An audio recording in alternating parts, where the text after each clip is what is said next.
መገፋትን የመሰለ ውብ የሚያደርግሽና ወደ ከፍታ ይዞሽ የሚወጣ ምንም ነገር የለም። ስለ ወተት ልንገርሽ እስቲ። አሁን ከዚህ ቀጭንና ቀላል ነገር ውስጥ እጅግ በጣም ጠቃሚና አስፈላጊ ነገር ይወጣል ብለሽ ማሰብ ከባድ ነው አይደል? የተፈጥሮ ሕግ ግን እንደዚህ ነው የሚሰራው። ቂቤ የሚባል ከዚህ በጣም አስፈላጊና ጠቃሚ ብለሽ ከምታስቢው ወተት ጀርባ እጅግ በጣም ጠቃሚና ውድ የሆነ ነገር አለ። ቂቤ የሚባልን አስፈላጊ ነገር ለብቻው ከውጭ ልታገኘው አትችይም። ከዚህ ውስጥ ነው።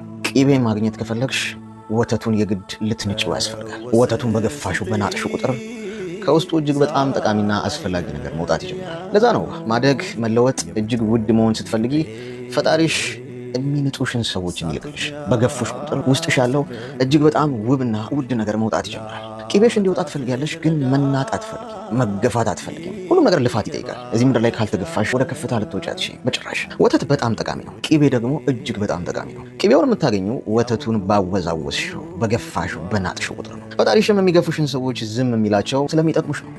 ንጠው ከውስጥሽ ውድ ነገር ስለሚያወጡ። ስለዚህ ሲገፉሽ አትከላከይ። ከወተትሽ ውስጥ የከበረውንና ውዱን ነገር ንጠው እንዲያወጡ ፍቀጅላቸው።